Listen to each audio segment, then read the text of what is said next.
Okay, so this session will give you a demonstration of all the aggregate functions that are present in SQL. So basically, aggregate functions are used to perform the summarization of information which are present in your table. So already we have begun with few of the aggregate functions like count, min, max, average. So here we'll take a sample database or sample table of a food card, wherein food card has this following attribute. So it has date, food, and profit. Okay. So the date and food have been assigned a data type as varchar, whereas profit has been given a data type as float, and it cannot be set to null. So that's why it is being, the constraint given is not null. Okay. So when you want a value to be present for a particular attribute, you need to specify one constraint which is called as a not null. So as you can see that food card already exists. So probably I had already created it. So it's a long time ago I have created it. So let me just have a look at its content. What does it have as its rows?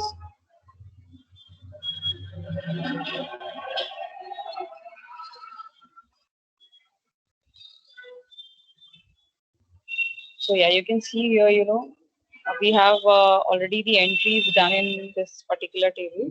So it has a date on which this various food items are sold out along with the profit.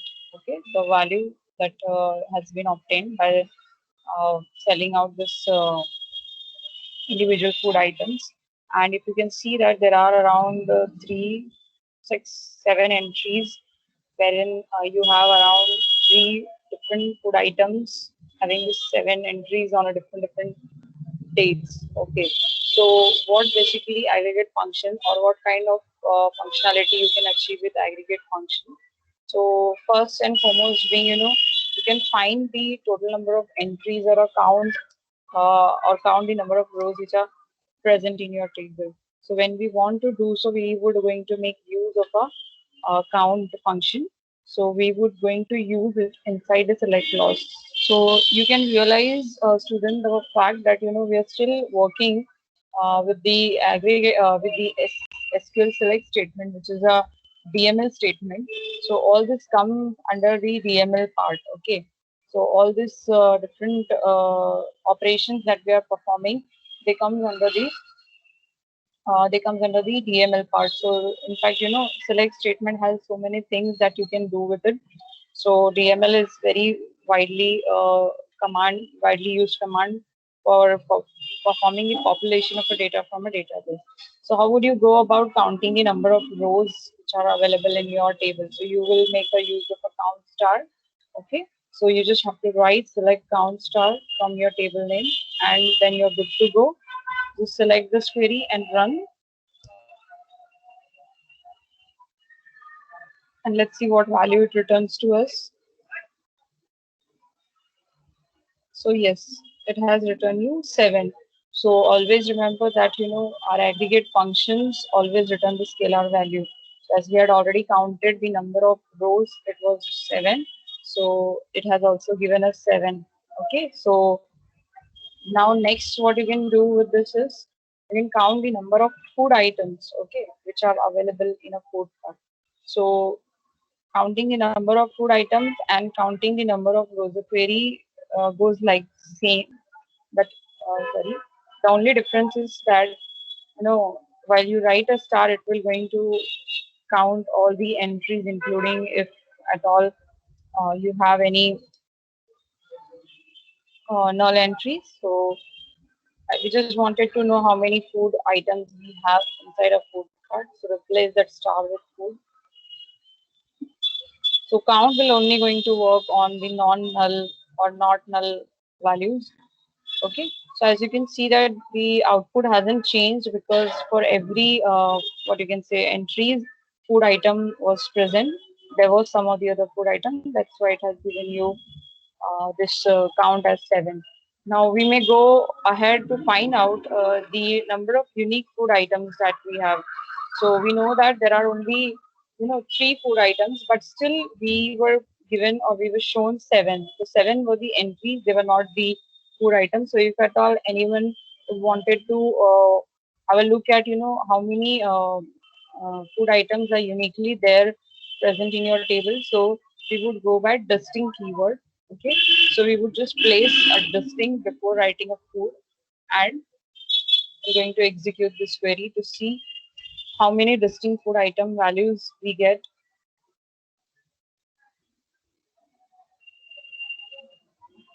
So you get three. Just let me check how many we had.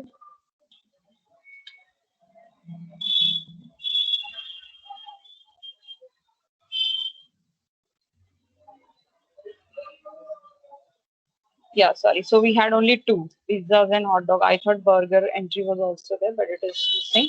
So fine. So it has given us two distinct food items which are there in our table. Now, what else you can do with these aggregate functions? So we may use this aggregate functions to find out the total profit. Okay, that we had, gained from all these entries of the food items that are being sold. So for that, we need to just go with the aggregate function called as sum. You just have to write select sum of profit from food cart, and that would going to perform the summation of all these values which are present inside the profit under the profit attribute, and would going to give you one scalar result. So whatever will be the total summation of this profit value, that would be shown to us. So it is coming out to be 1050. Okay. So this is how you can work upon and have an insight of your table, like what all things you can do with the aggregate function. You can go by min and max to find out the food item which are having minimum and maximum profit.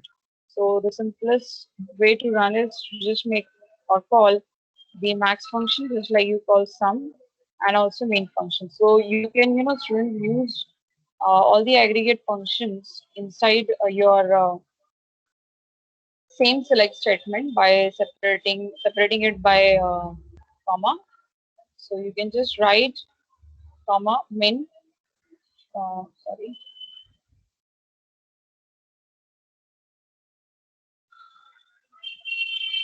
profit.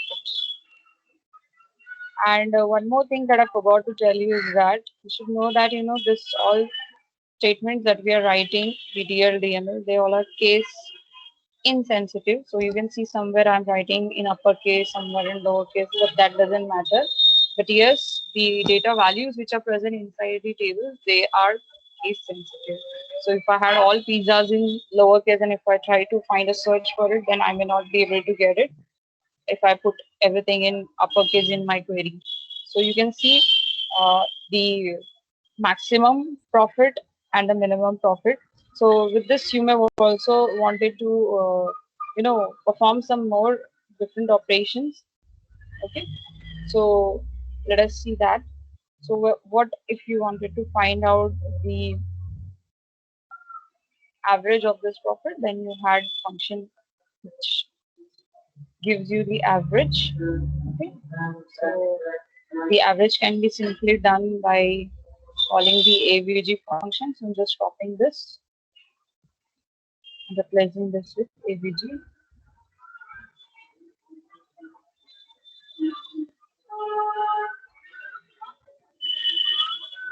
And also observe students the header part that I've told you in the output.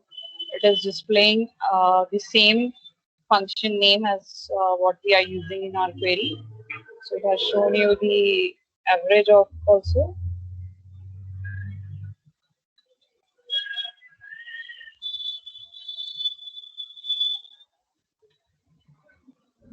So sometimes you have to drag this column to see the complete result. If you are not able to see it properly. Okay. So 150 is the average. So as discussed in the class that how to assign a meaningful name to this headers, just like how we are seeing here, average is written AVG, so it doesn't look nice. So we can replace it with the as clause. So you can just go by writing as average of sold or average profit, whatever name you feel like convenient as per your requirement, then you can write. So if you can just expand it and see average of sold has appeared. So if you wanted to change it with something like this, average of profit, you may do that and you may see how it works. But remember that this would be temporary. I mean, like it would be only visible while you are fetching the result and displaying it. This change would not be persistent.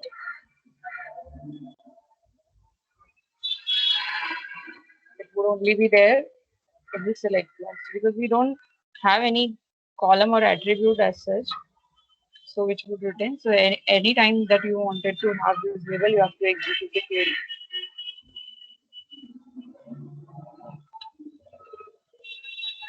Okay, so average of profit. Now going ahead,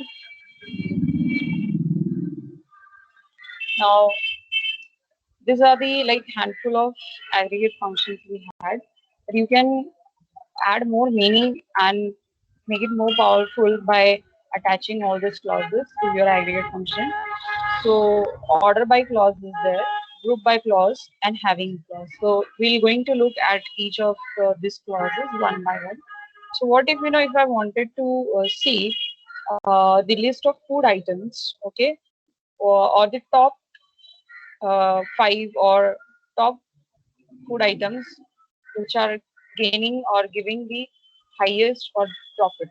Okay, so to do that, you may perform a sorting if you've been asked to do it manually.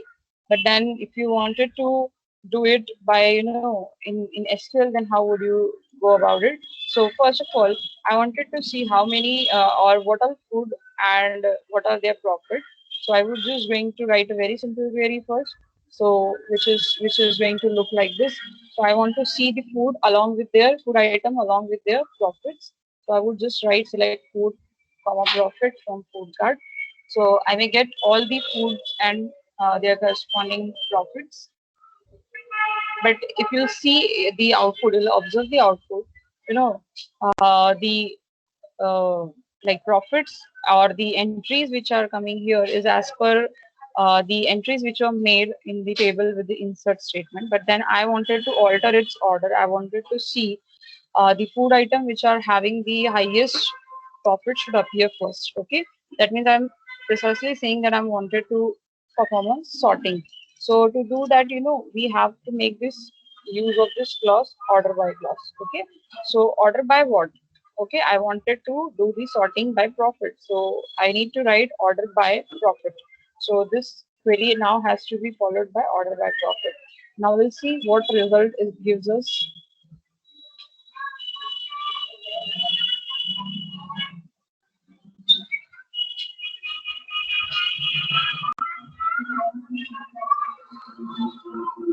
So yes, you can see that the entries has been altered, but I'm getting the sorting being done in the ascending order.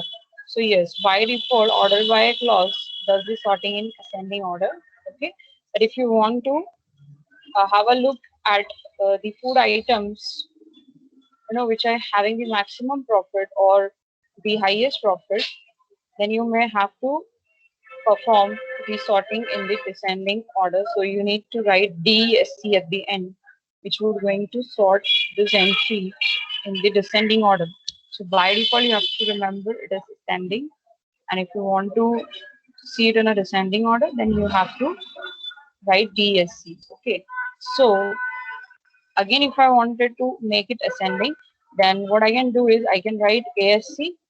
That is also one of the way to perform an ascending order sort, or sorting in ascending order. So just write ASC, or if you just omit writing the way sorting has to be done, so by default would be an ascending sort. Okay, I would just uh, descending. So it's up to you, or depending upon what query is being asked, you can perform the sorting accordingly.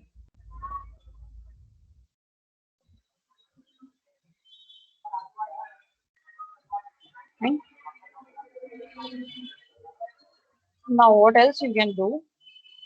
The next example, suppose you wanted to list the total profits, okay, for each food item. Though we had already seen a query which was giving us the total profit, okay.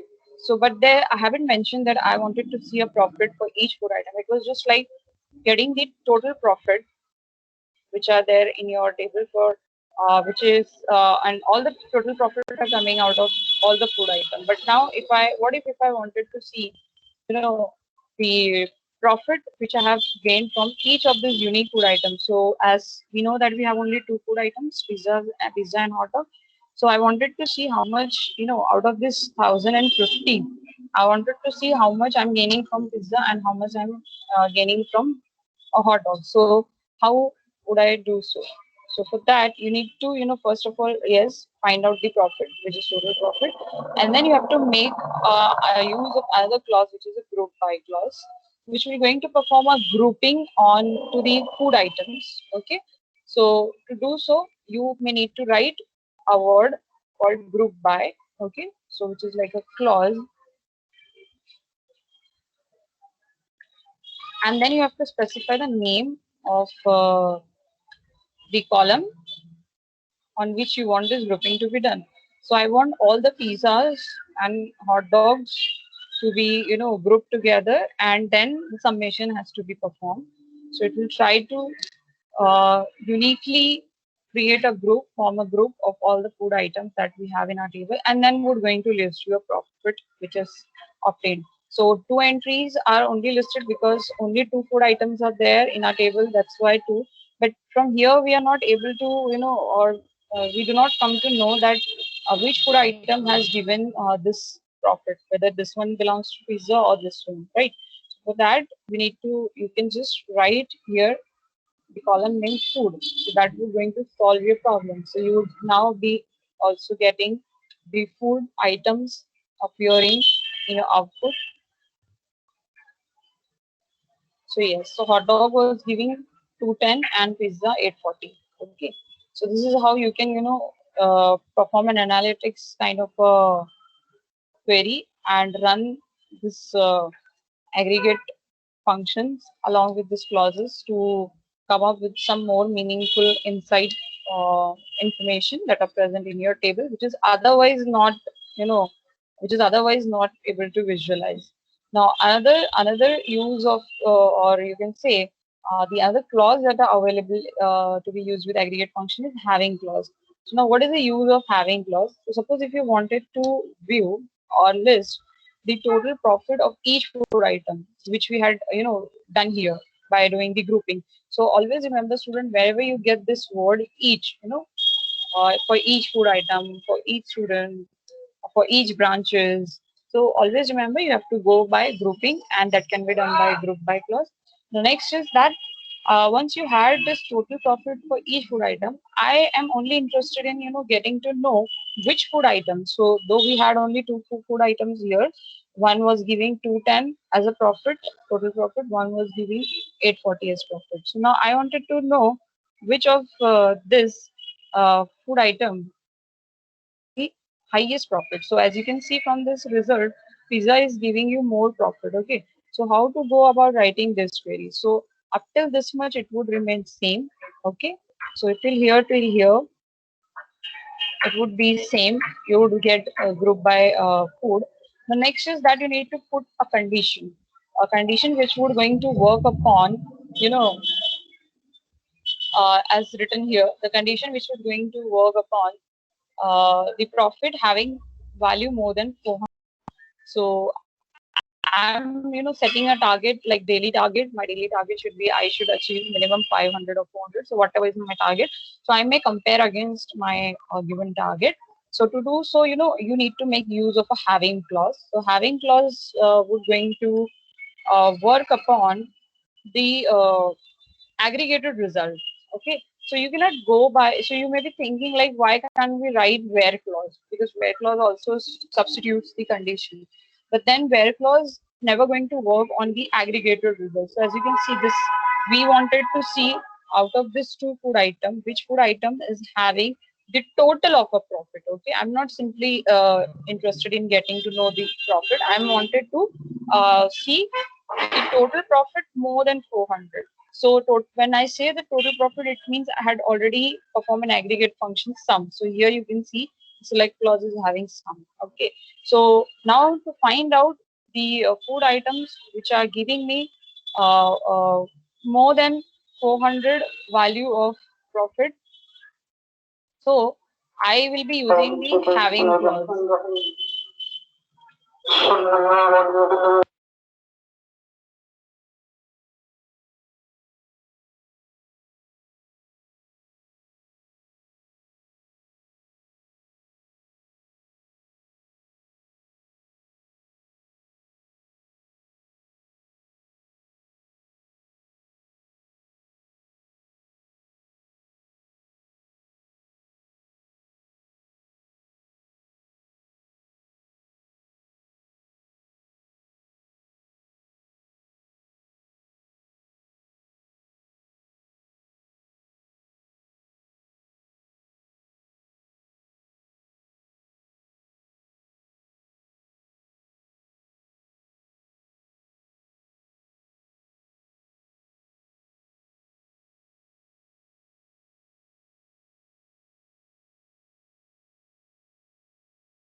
So yes, so you need to write a having clause followed by the conditions on which you want this having clause to work. So we wanted, so basically you need to write here the aggregate function again because you wanted to see whether the sum of profit is more than 400 or not. So you would do that by writing sum of profit more than 400. So this will only going to list one entry of food item where it was more than 400. So this is how you work with the aggregate function along with its clauses. So order by clause, group by clause, having clause. So here also, while doing this, when you had executed this part to list the total profit for each food item, so you have seen that it has grouping is done and the result was shown like this. Okay. So already the sorting was done, but if you still wanted to order its order, so you may again choose this much part. Okay, and just put it here. Okay, but now again, as I told you, it would not be on to the profit, so it would be on to the final result of aggregation. So we wanted to see this to be sorted based on the sum of profit. So you can extend this query like this.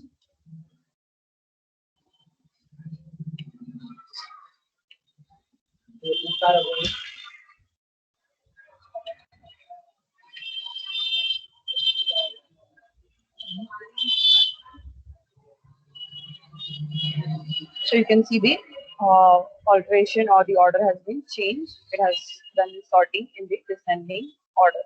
So that's it for the aggregate function. So practice this in your lab session and try to look upon the various insights. Try to form the query and try to execute the same using the DMLM aggregate function command. So I would stop here, practice it in your lab session and also for theory part for UT. Okay, all the best.